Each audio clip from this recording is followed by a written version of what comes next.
The broadcast is now starting. All attendees are in listen-only mode.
Good afternoon. This is Anika Harris from Aussie, presenting today's broadcast in preparation for the start of school.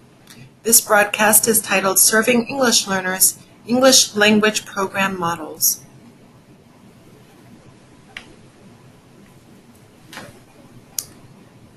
Before we take a look at the slides, if you wouldn't mind helping me out and letting me know that you can hear, we always like to do an audio check before we dive into our program. Let me know you can hear by typing a quick note in the question box or the chat box. Thank you.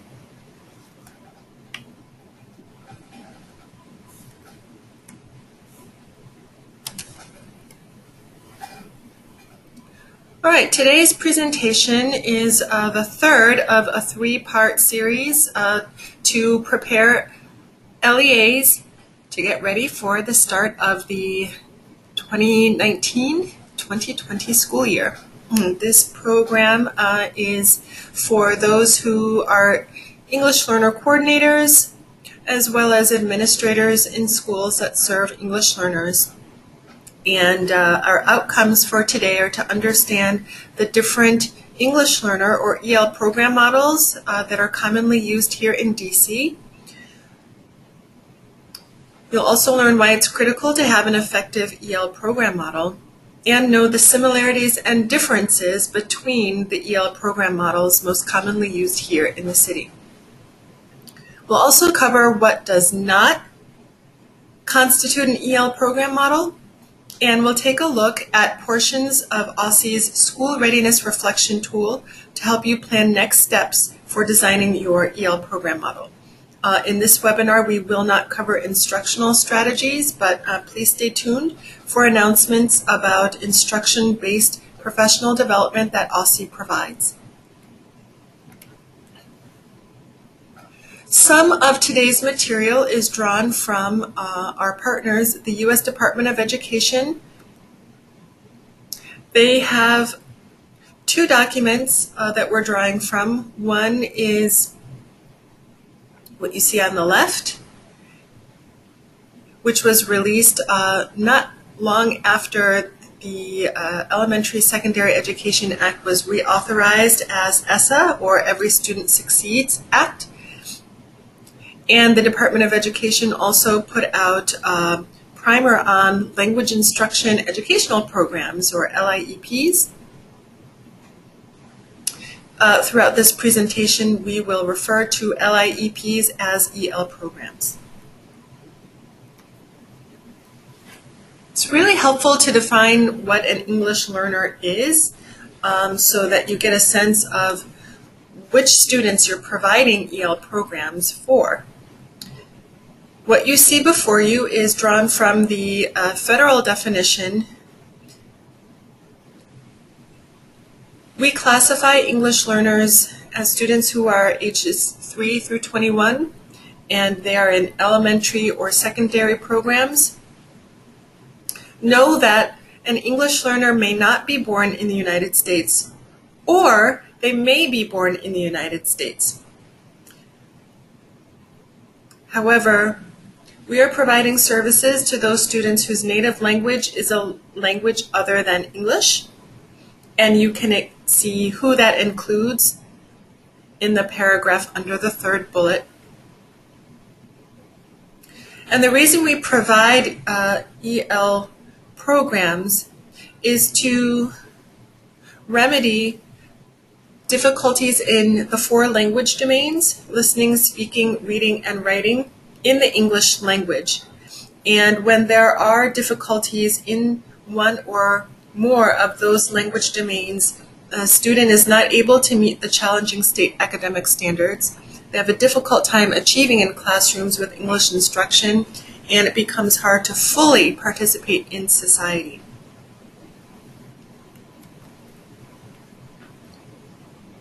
Now, I did reference 2 documents that come from the U.S. Department of Education.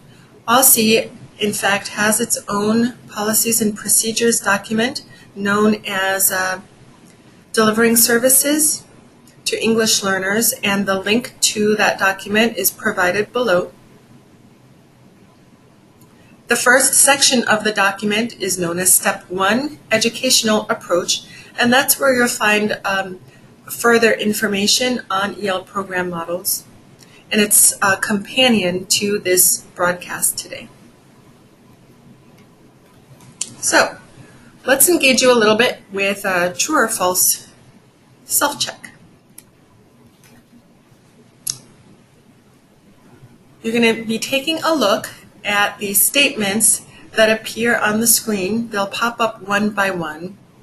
And let's use the question box to have you respond true or false. So the first statement reads, high standards and challenging content are good for ELs. What say you? Is this statement true or false?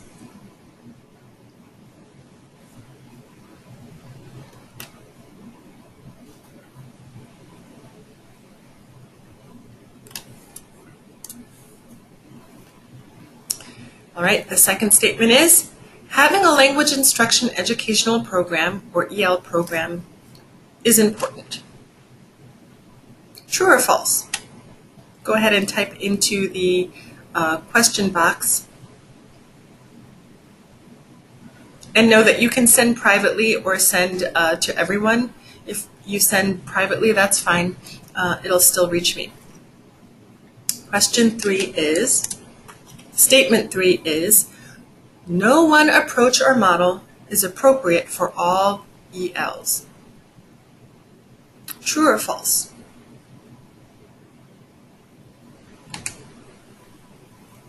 Instructional practices are important variables in language instruction educational program design and implementation.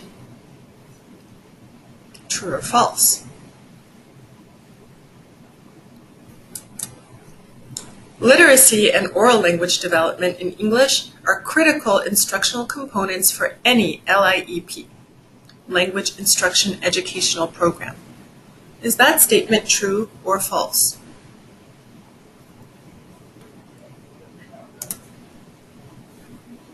Academic language seems to be important in EL instruction. True or false? ELs need instruction that is specifically cognizant of their needs as second language learners. True or false? Teachers need to be prepared to teach ELs. Is that true or false?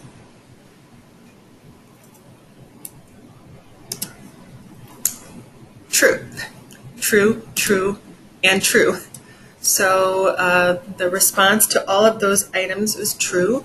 Thank you for participating.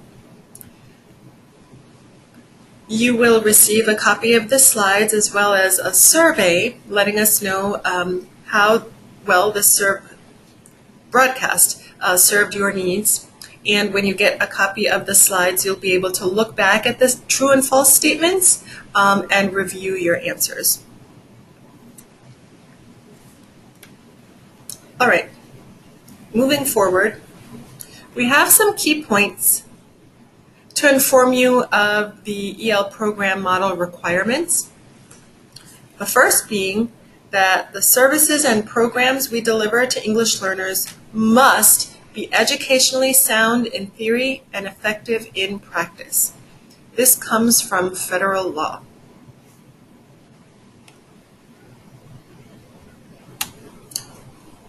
That statement actually came out of case law and was woven into Congress's provisions for English learners and what their programs must offer. Fun fact. Another requirement is that the program must be designed to enable English learners to reach both English proficiency and equal participation in the standard instructional program within a reasonable length of time.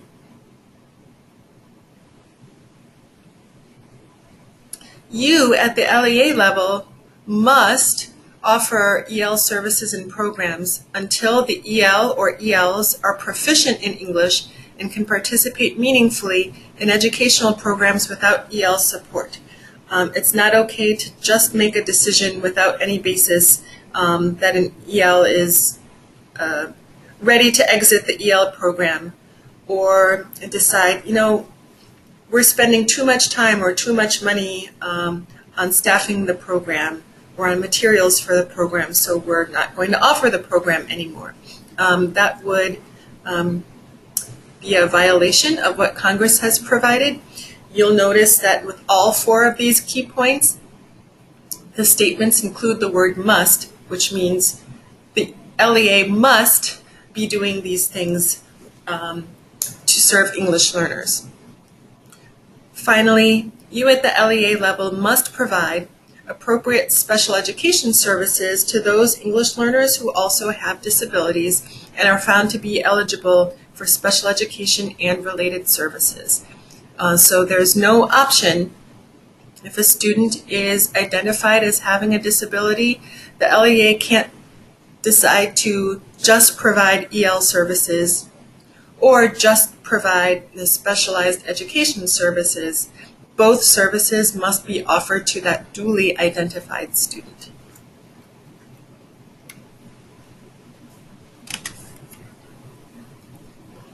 So there's a term that gets confused with another term, and those two terms are approach and model.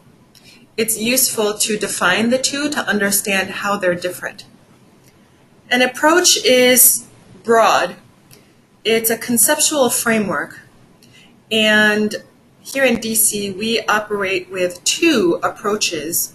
One is broadly known as the bilingual approach, and the other is broadly known as the ESL, or English as a Second Language approach. The main difference between the bilingual and the ESL approach is in the program's use or non-use of the student's native language during instruction. So in a bilingual approach, there is the use very broadly of a student's native language, but in the ESL approach, the emphasis is a little more on the English or the use of English during instruction. So approach sometimes gets confused with model. But for our purposes, a model is a specific set of instructional services. So it's not broad, We're getting very specific with a model. A model could also be a fully developed curriculum that's meant to help English learners acquire English language proficiency and meet high academic standards. So within the model, there are characteristics and principles and practices that have been developed based on theory and research. You can't just make them up on your own. And within the model, that model serves as a blueprint that classrooms, schools, and school districts can follow as a guide to implement in their setting. So let's further distinguish an approach from a model. There's the ESL approach, and some of the models that we find used here in DC with the ESL approach are inclusion teaching or collaborative teaching, also content-based ESL or English as a second language. There is another model known as sheltered instruction. There's also a newcomer model. During this broadcast, we'll look carefully at the four ESL approaches. We will also look at the bilingual approaches that you see: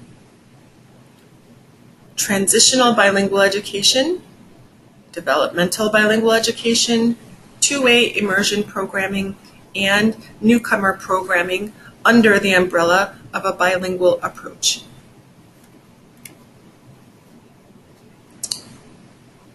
So remember, an approach is a broad concept.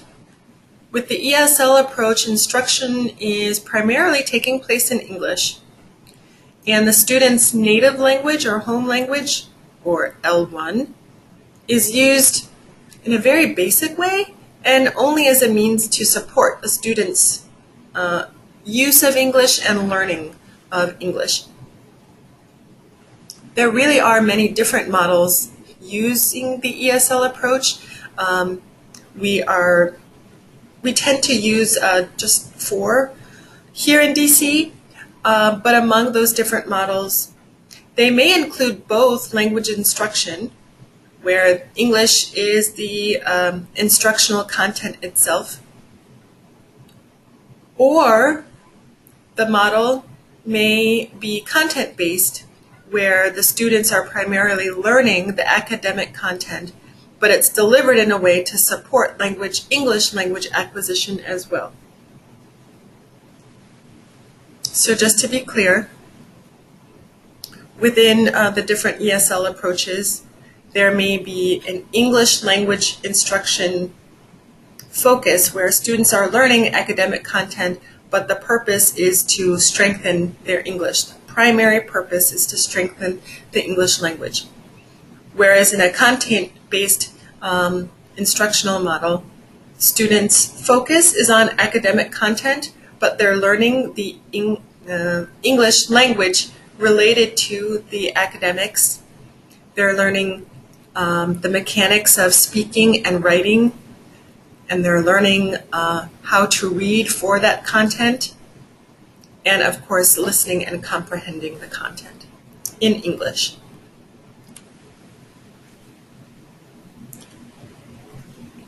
And the second approach is the bilingual approach.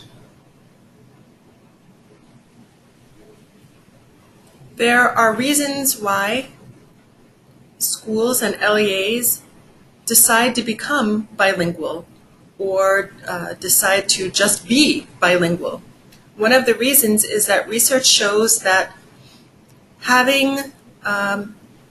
possessing those skills in the first language can assist a student in acquiring a second language. And so the skills transfer from the first to the second language. So there's no harm or damage done to the student if they're exposed to multiple languages. Research also shows that a student being instructed in their home language does actually appear to promote gains in English language achievement. Within the bilingual approach, there are many different models used. and the models may have different goals for first language development. One model may have the first language development as its goal, and another model may have the first language just as a scaffold or a stepping stone to becoming proficient in the English language.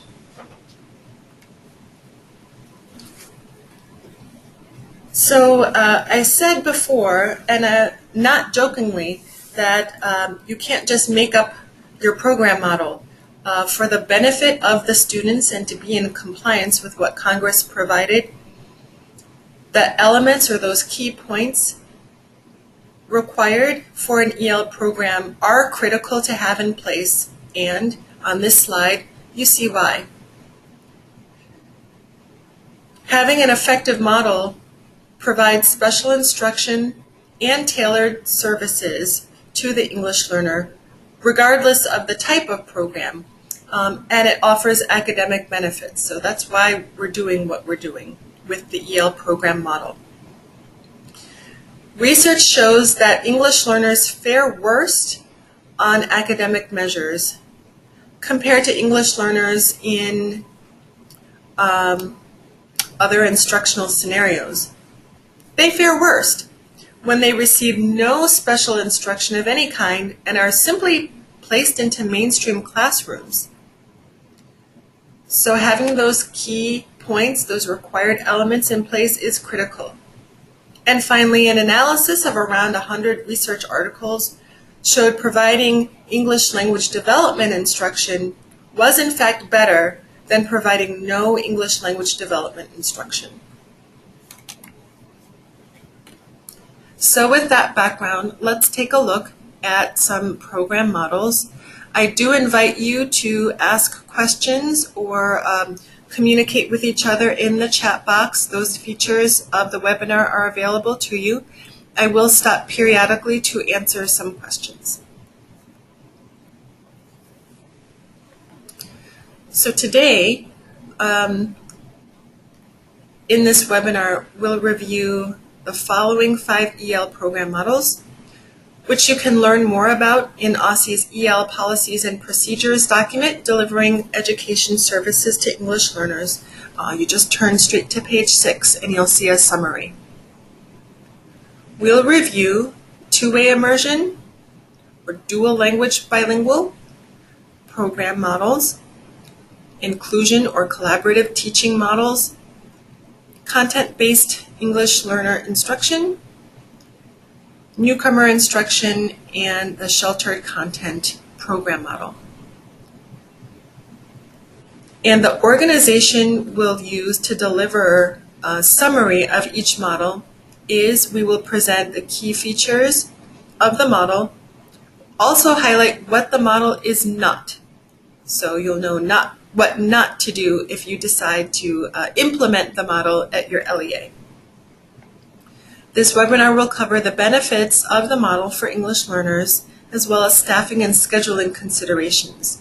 With this information, it's our hope that you make informed decisions about what type of model you implement at your LEA, whether that means you're going to change the model or maybe enhance or improve upon what you have. We do hope that this webinar is useful and illuminating for you.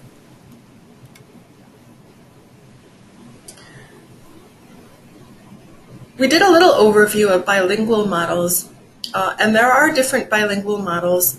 Here in this Venn diagram, you see what the common features of those models are. The bilingual models are using the first language, the student's first language, for instruction, which means in the design of the academic program, the student's first language is emphasized. And the programs tend to start at the beginning of formal schooling, so in a student's pre-K or kindergarten years. It's very uncommon that a student will enter a bilingual program for the very first time, where all of the instruction or most of the instruction is done with the bilingual model in mind, it's very rare that a student will start at first grade or higher. Not to be confused with the case where students, say in middle school, are taking second language as a course for an hour or two of the school day. That's not what we're talking about here. We're talking about a school-wide or LEA-wide model implemented for all students. So there's the 50-50 two-way immersion model, and there's the 90-10 immersion model. I've also heard of 80-20 immersion, but with 50-50, students are exposed to English and their first language 50% of the time and 50% of the time.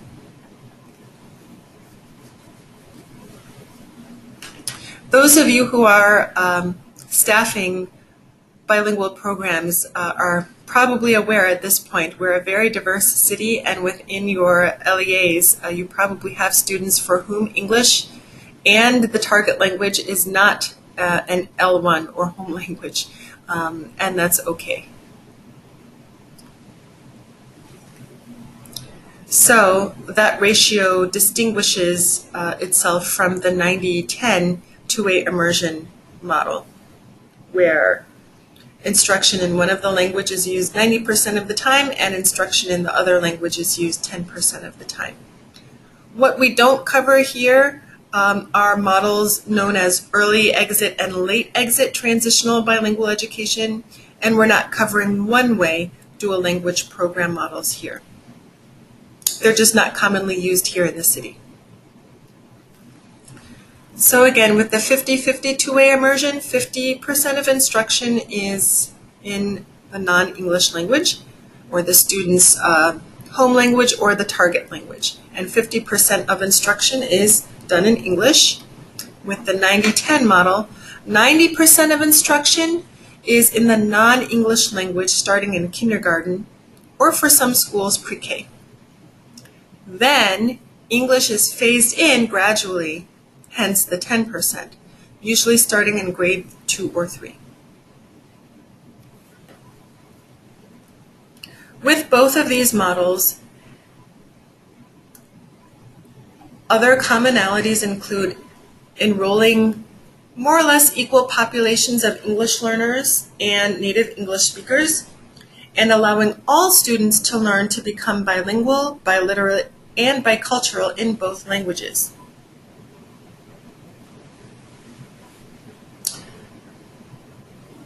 To run a successful two-way immersion program, it's helpful to know, understand, and apply 8 criteria as follows. Criteria 1 is to provide at least 4 to 6 years of bilingual instruction to the students. Next is to provide the same core academic curriculum as for other programs. Remember, the students will transfer their skills from one language to the next. The third criteria is to provide comprehensible input and opportunities for output, including quality language arts instruction in both languages. Comprehensible input is a focus in the professional development that OSSI provides, so please do make it a goal to attend some of the PD or professional development. When you see registration links, we welcome you to register and attend. A fourth criteria is to provide non-English language instruction at least 50% of the time. And here you see the remaining 4 criteria. Provide an additive bilingual environment where all students have the opportunity to learn a second language while continuing their first or home language development. So you're constantly adding to their opportunities to learn the second language, rather than taking away or subtracting opportunities to learn the second language. Next, include a balance of student from the target language and English backgrounds. Hence the aim of most of these programs to try to enroll 50% of native English speakers and 50% target language speakers so that they can participate in classroom instructional activities together. Another criteria for a successful two-way immersion program is facilitating positive student interactions by using strategies like cooperative learning. And finally, include characteristics of effective schools into programs such as qualified personnel and homeschool collaboration. And there's a site to some research if you are interested in learning more about those characteristics. Here's what a two-way immersion or dual language bilingual program is not. So a program that uses the non-English language for less than 50% of the time is not considered a two-way or a dual language bilingual program. So I mentioned an example of middle schoolers is typically when they take a foreign language as a class, maybe 1 hour a day or a couple hours a week. That's not considered a dual language or bilingual program. Other non-examples include after-school language and programs, world language classes, or programs that tend to use the two-way model, but the instruction and interaction in English happens more than 50% of the time.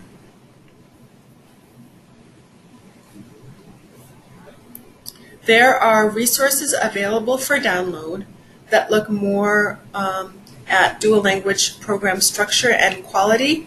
They're provided by the Center for Applied Linguistics, and that link for the downloadable resources appears at the bottom of the slide. Here are some benefits for these types of programs. Two-way immersion or dual language bilingual programs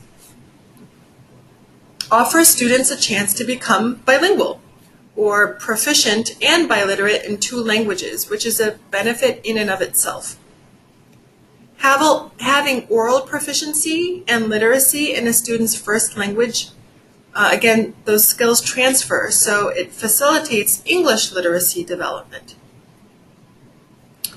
Rumbo's study found that bilingualism was associated with a lower likelihood of dropping out of school among adult children of immigrants. And another benefit is the cognitive benefit, such as increased flexibility in thinking.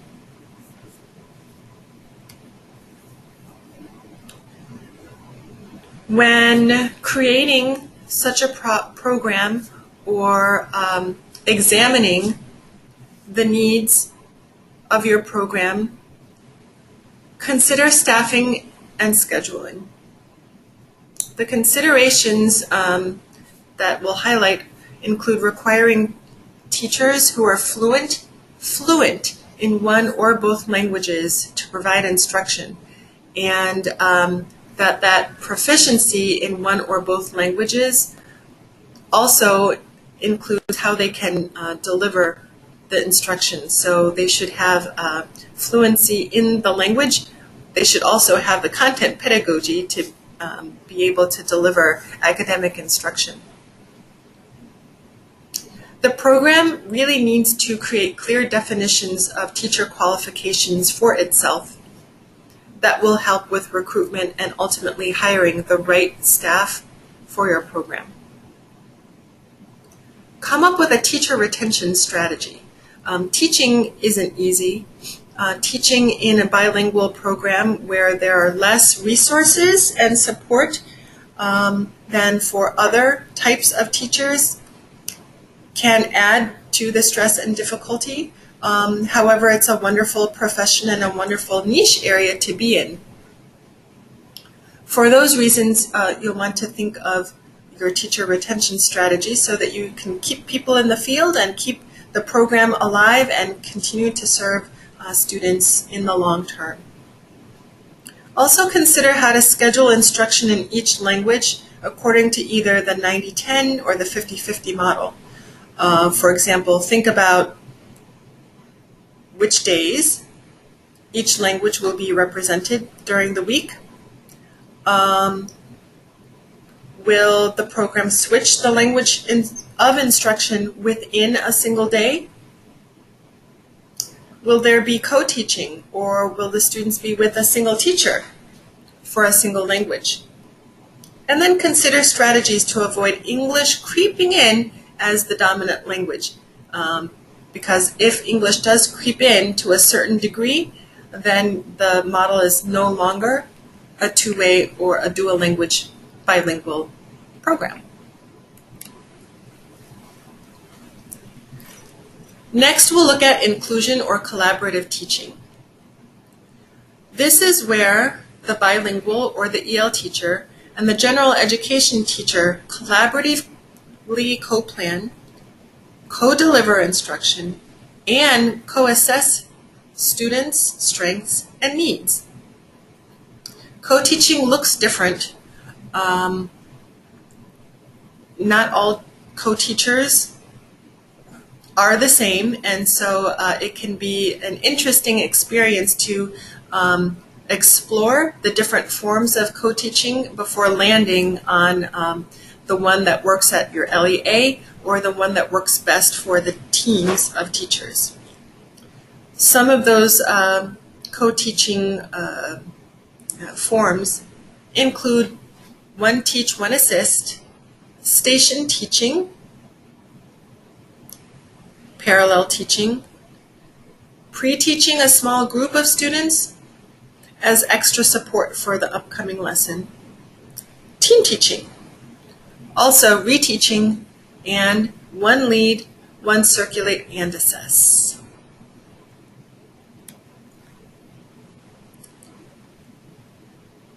So very important in this presentation is understanding what the model is not, so that you're better able to execute the model or and not making mistakes in your execution.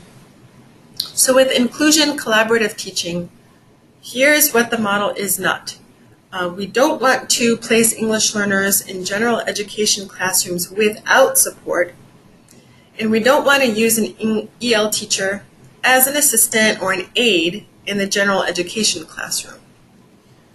Placing an EL student in the general education classroom without supports is sometimes referred to as submersion, and researchers have found that submersion is ineffective for students. Additionally, it doesn't conform with federal civil rights requirements or federal education legislation. So students who are submersed, in fact, could come against the LEA or the program with a civil rights complaint and file a grievance against the LEA or the school.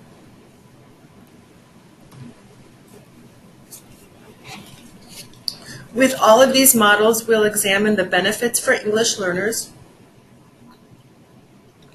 Inclusion or collaborative teaching comes with its own benefits. One is that ELs gain meaningful opportunities to access rigorous academic content with appropriate supports rather than missing academic content because they're being pulled out for separate instruction.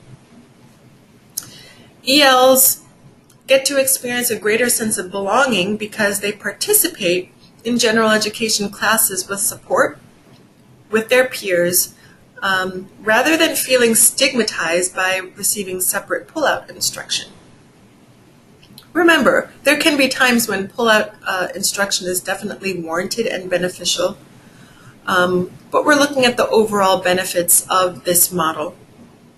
And finally, ELs will experience more interactions with EL-speaking peers, which helps them to develop their skills, their proficiency, their style of speaking English. Once they have that exposure to their peers, they really feed off of it, assimilate it, turn it into their own.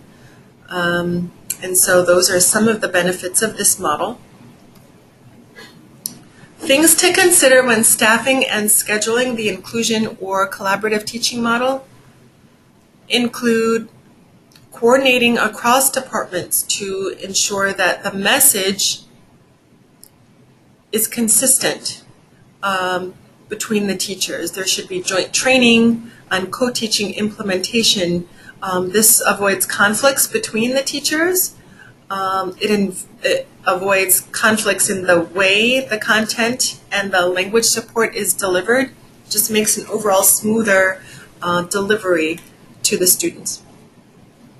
Also consider providing joint PD for co-teaching pairs that includes content on teaching academic content and on teaching English learners. The PD can include observing effective co-teaching and also being observed and receiving feedback. LEAs who use this model would also do well to create manageable co-teaching schedules and common planning time so that teachers have enough time to build a consistent message that they're going to deliver to students. Without that time, it is possible that the instruction just wouldn't be as robust. Co-teaching shouldn't be used to stretch ESL teachers to serve large caseloads. While there are no federal provisions around the number or the ratio of ESL teachers to students, teaching English as a second language is a lot. It is real teaching, and it really is burdensome to expect ESL teachers to be able to serve large caseloads and have then those students to access rigorous academic content. It just doesn't work that way. A final consideration is to limit the number of co-teaching partners. And we mention that because co-planning, co-teaching, and reflecting on students' learning and thinking about how to tailor instruction to their needs is best facilitated when you do limit that number. Before going on to the next model, I do want to remind you that we have a question box and a chat box for you to communicate with me or communicate with each other. Again, I'll be checking the questions and the chats periodically to answer questions or concerns. The next model we'll look at is content-based English learner instruction. Here are the key features. An EL certified teacher in this model is the one who provides language instruction, and that language instruction uses content to build language skills. That instruction again uses content or academics to build language skills. The content is used as a means of instruction and is still the focus, even as students learn English. Language and content goals and objectives are integrated. So there isn't a focus just on developing the English language. There isn't a focus on just getting the content. Those two foci, shall I say, are married in this model. The goal here is to prepare students to meet academic achievement standards and gain proficiency in the English language. It's possible that students may have a dedicated ESL class in the school day.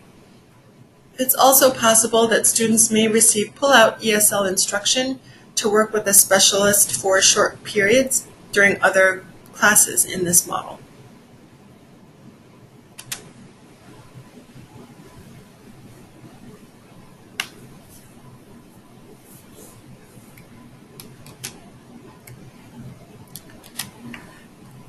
Pardon me. It's very important that we cover what content-based ESL or English learner instruction is not. Sorry that I skipped through that slide. A content-based English learner program does not teach English for social interaction only. You see the model has the word content in its title, so content is in as much a focus as developing English language. And here we're thinking not just social language, like, hey, Jody, how are you? Hi, Max, I'm fine. How are you? What do you want to eat today? That's social interaction.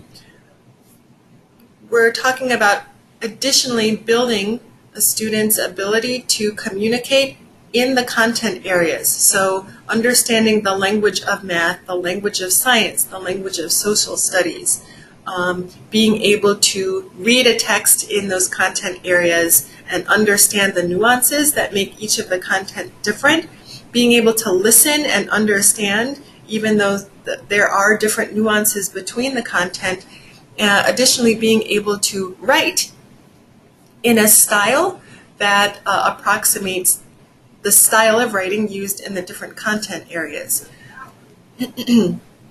So again, content-based ESL is not used just to teach social English. We're not segregating ELs from the general education classroom for long periods of the day. So again, think about maybe one pullout or a class during the day, but not the entire school day. And a content-based EL program model is not focusing only on oral or on written English.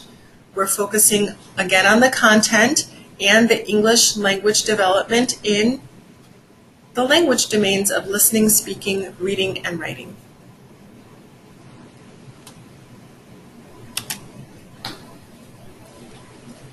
A benefit for ELs in this model is that the students can learn academic content while also learning language, both social, but with a special emphasis on academic language.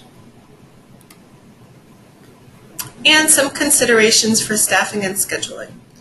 With content-based, the schedules need to align the ESL classes or the pull-out EL instruction with other classes to ensure that students aren't missing out on enrichment or other academic classes.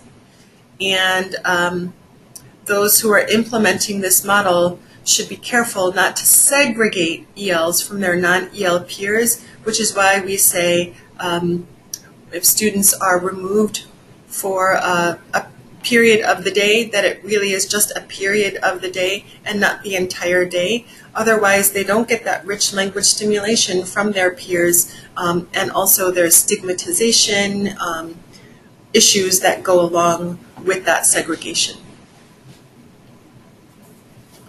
So now turning to some questions. I see there is a question about staffing in general, where in the last model, that collaborative or inclusion model, there was a bullet point about not overburdening the ESL teacher.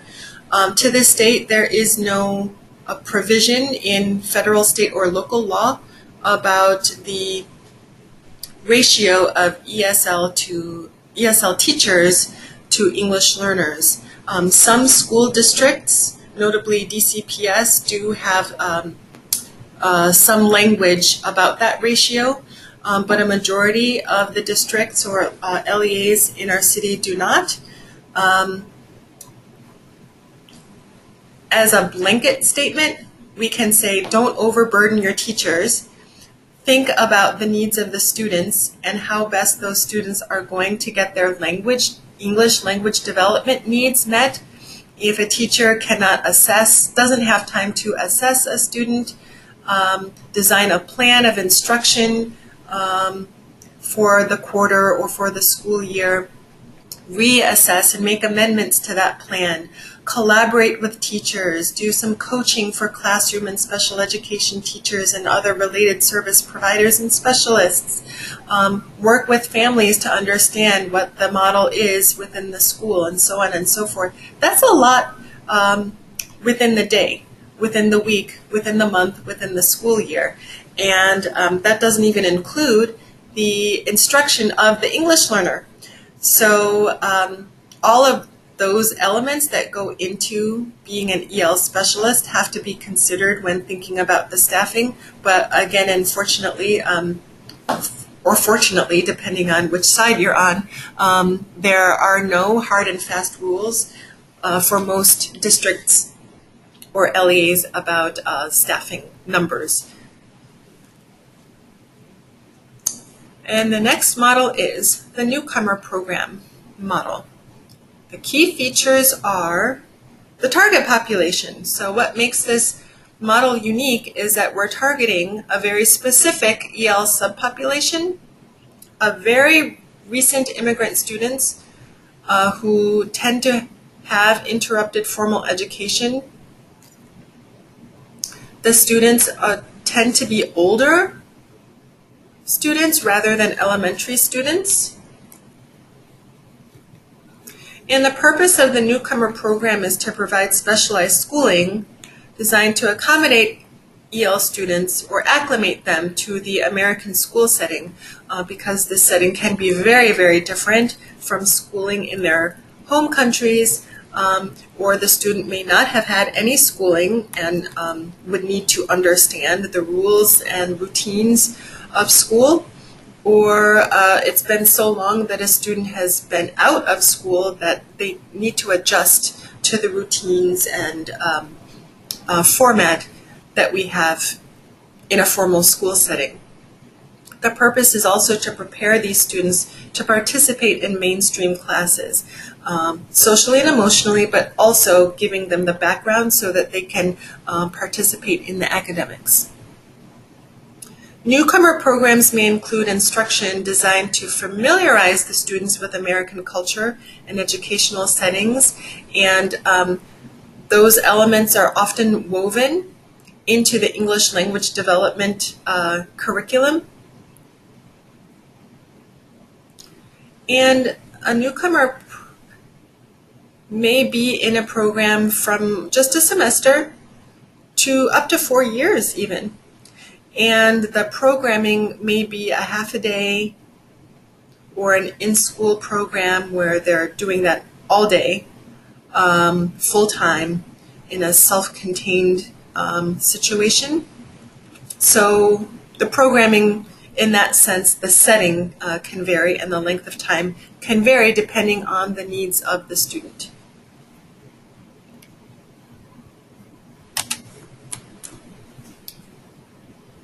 So a newcomer program is not for English learners with intermediate levels of proficiency in English.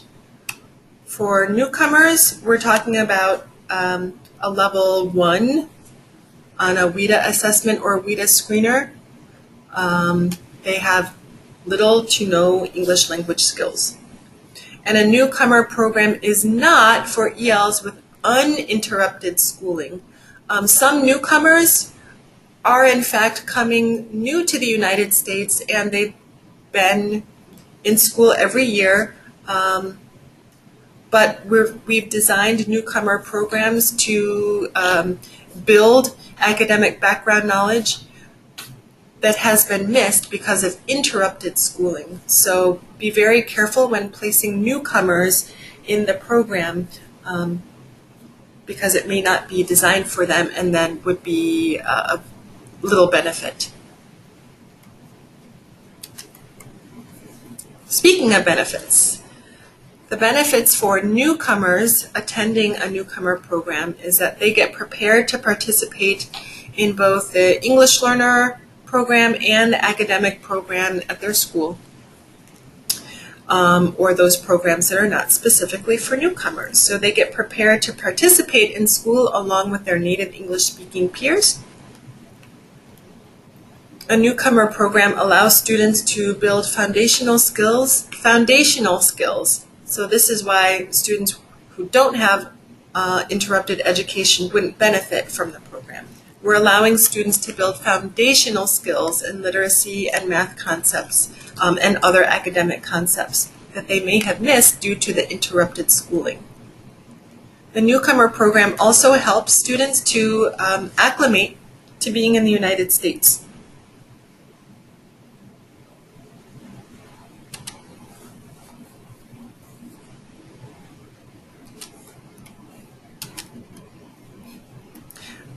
Have I skipped again? Yes, I did. Didn't mean to skip. There are extra buttons on this laptop. I apologize. I definitely wouldn't want to skip this program because this is one of the first instructional models that I taught as an ESOL, or English for Speakers of Other Languages teachers, and it was the best. So, staffing and scheduling considerations for the newcomer program.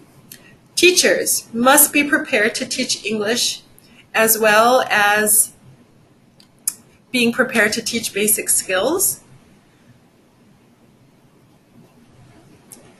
I'm also going to throw out a word because I just mentioned I loved teaching the newcomer program, but I wasn't prepared just wasn't prepared. And I was a little bit shaken that I had to reach students in English who could not respond back to me. And it sort of shook me at my core in the beginning. And like many classroom teachers who don't come to their job with knowledge of how to serve English learners, I too wondered, how am I ever going to get through to the student, and how is the student ever going to grow? They do grow, and it's wonderful to see them grow. But some preparation through professional development even can go a long way in staffing your program with teachers who are prepared and don't have bumps or struggle. They can just hit the ground running. So, teachers must be prepared to teach English as well as basic skills and to support students in their transition to the U.S. It's a loaded concept. It's a loaded field, but it's a loaded concept to be not just a teacher, but an explainer of all things American for students for whom being in the U.S. is a very different experience. Another consideration is preparing to have social workers and counselors to support students and families. Our newcomer students come with a variety of needs, and so do their families. If the family's needs aren't met, the trickle-down effect goes right to the student, and that can affect not only their social, emotional well-being, but their academics as well. And a final consideration is that a newcomer program might find additional services for families. Again, if the families are benefiting and thriving, students will as well. So some of those services for families can include adult ESL, a GED preparation program, counseling, etc. Health services, I could go on. But I'll move on to the next program model. Here are key features of the sheltered content model. In this model, students are simultaneously introduced to both language and content, and there are specialized techniques used to accommodate EL's linguistic needs. Instruction focuses on teaching academic content rather than the English language itself. So sheltered content, emphasis on content. Even though acquisition of English may be one of the instructional goals, content is the focus. And this model may be used for EL-only classrooms or for classrooms that have both English learners and non-English learners.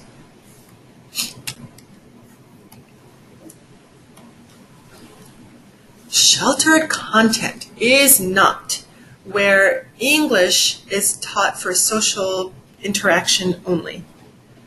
Think the language of the playground, the language students use talking to each other in the hallway about their friends, students speaking in the cafeteria. What would you typically hear? Probably social language. Again, the word content is in the title. The emphasis is on content and rich academic language. This model does not segregate EL students from the general education classroom for long periods of the day. If students need to be pulled out, it's for a short period of the day. And the focus isn't only on oral or written English. With sheltered content, we're having students learn content through the 4 language domains: English, speaking, listening, reading, and writing. Benefit of having English learners in sheltered content is that there's modified content instruction, and that can help remove language barriers. It can also help ELs overcome those barriers through intentional instruction.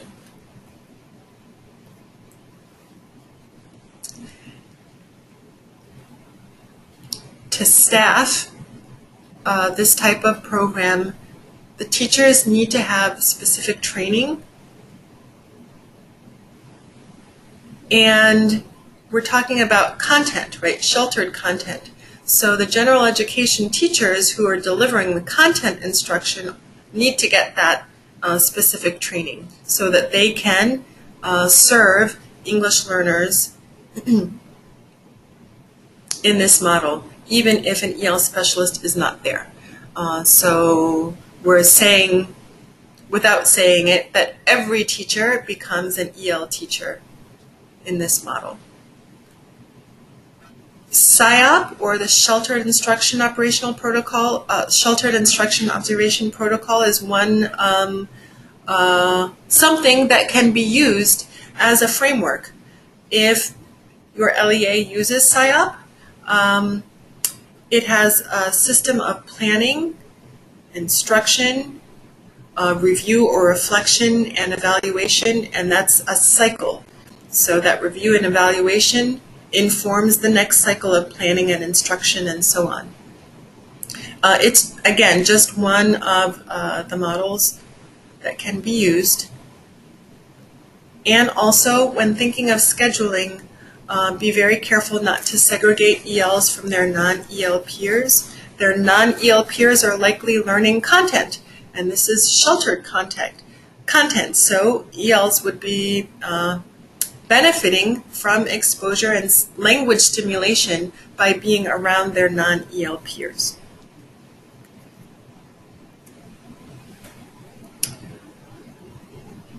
Okay, so we covered the ESL models, and let's just sort of go over some critical factors for all of the EL program models. They provide specialized instruction to recognize an English learner's unique needs as a second language learner, regardless of whether it's content-based or language-focused. It includes a specific focus on literacy development, and the model includes a specific focus, or the instruction includes a specific focus on oral language development. Staffing considerations again. The teacher should be prepared to understand an English learner's unique needs as individuals, as language learners, and as a population.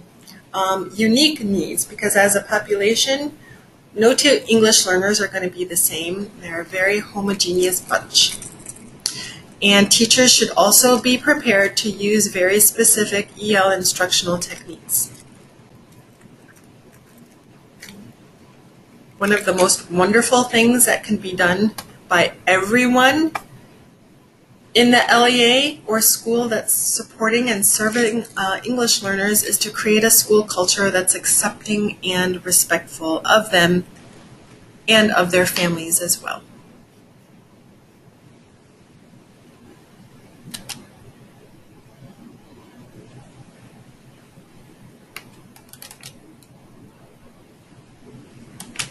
Take a quick pause here.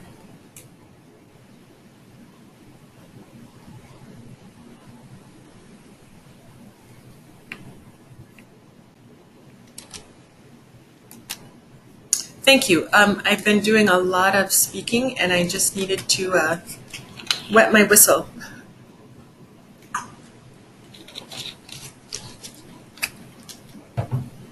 One of my favorite populations of students, just one, include students with disabilities and I have very much enjoyed supporting English learners who also have disabilities.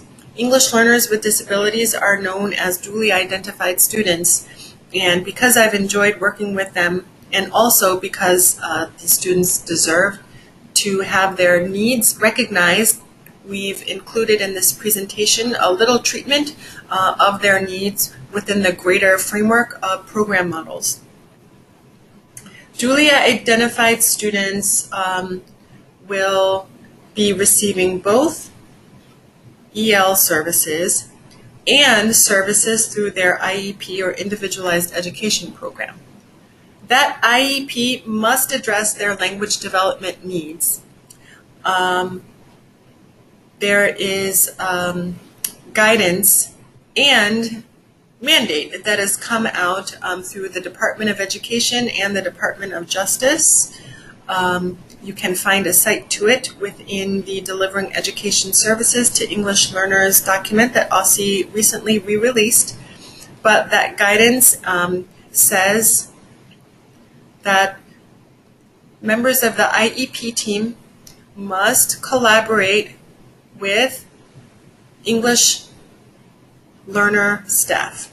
So there must be that collaboration when it comes to developing the IEP so that a student's language development needs can be addressed in the IEP. The IEP team would also do well to recognize the needs of families who may be limited in their English proficiency, and often, not always, but often, the EL specialist has suggestions for how to provide assistance for those families and make IEP team meetings more useful for them. Another consideration is that duly identified students must receive their services through both the EL program and the specialized education program. And I know that's the third time I'm saying it. However, there are many LEAs that do not know that fact. It is against a student's civil rights to not provide both students, but to rather provide one. That's not okay. The student, while they're identified as having both needs, should simultaneously be receiving both.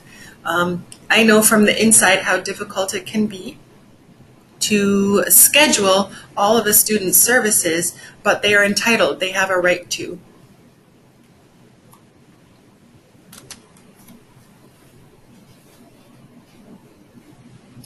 Some things just to remember is that the purpose of an EL program is to develop a student's understanding of the English language in the 4 domains of communication: listening, speaking, reading, and writing. It's inappropriate to place a student in a remedial academic program because it may not serve the purpose of developing a student's ability to listen, speak, read, and write in the content areas. So remedial instruction is usually just focused on the content, and our English learners don't need remediation on content skills. Rather, our English learners through the EL program are developing their ability to communicate in the English language in those content areas. They're 2 very different things. Placing an English learner in a special education class or in a group led by staff who are not trained in language acquisition may not address the student's English language development needs. Again, this could infringe upon a student's civil rights. A student's EL status must not be a barrier to participating in extracurricular activities, must not be a barrier to participating in a gifted and talented program, must not be a barrier to participating in IB or advanced coursework. Okay, so we've covered some program models. let's think about what happens next. Understand what a program model is. You're implementing the model. How do you know if you're doing the model the right way, if your program is effective? In the recent past, ALSI piloted a school readiness reflection tool, and this school year it is available for all LEAs to benefit from.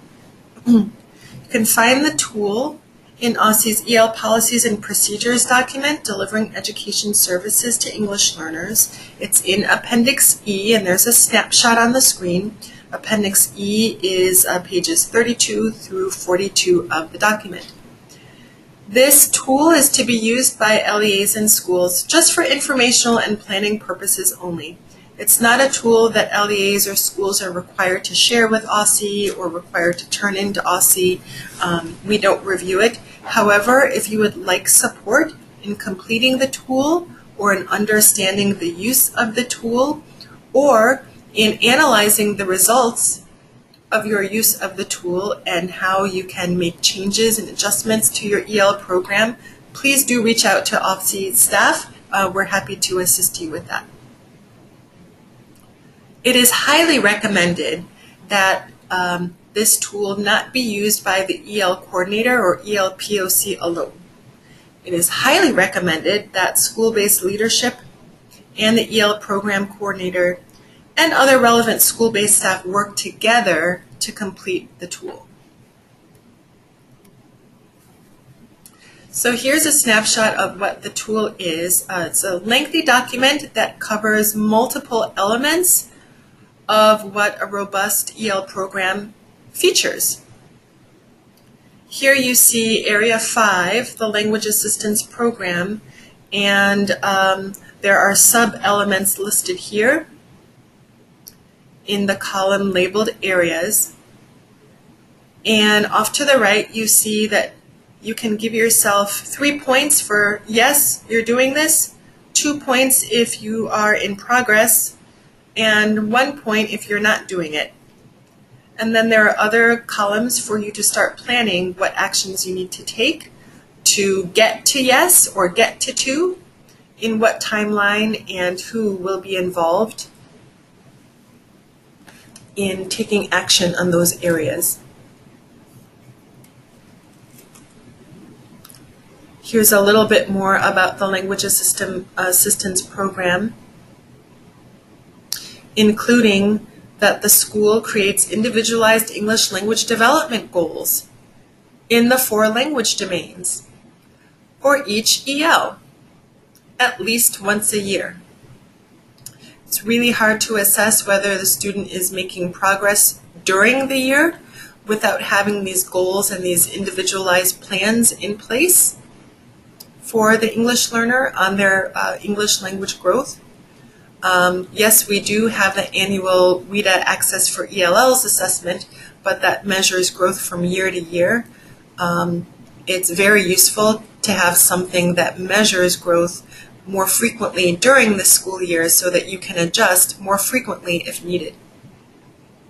And other areas for considering how to prepare and improve upon your language assistance program appear on the screen.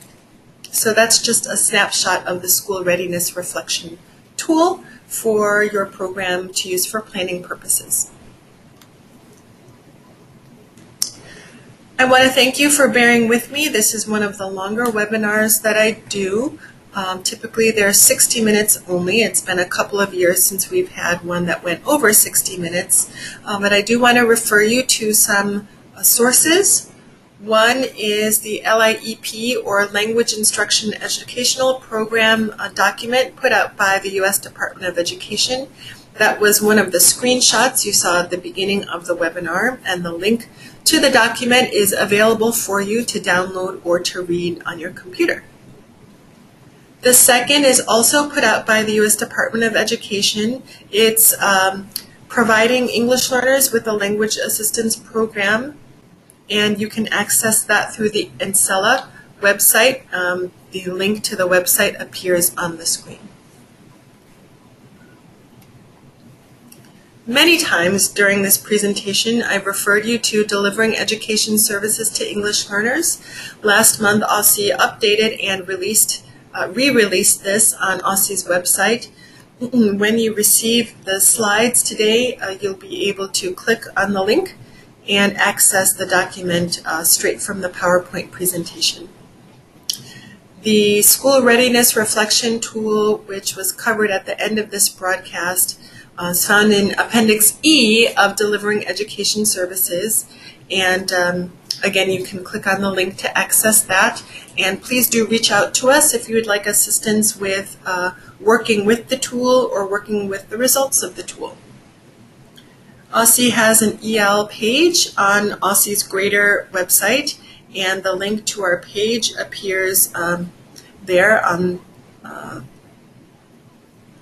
ossi.dc.org/page/English Learners ELs. It has instructional resources, archived webinars, links to WIDA and WIDA tools, as well as a plethora of other policy, programming, instructional resources. And finally, you have a team here at OSSI that you can reach out to for support. I'm Anika Harris at anika.harris@dc.gov, and I work with Dr. Jennifer Norton, who is available via email at jennifer.norton@dc.gov. The rest of our team appear here.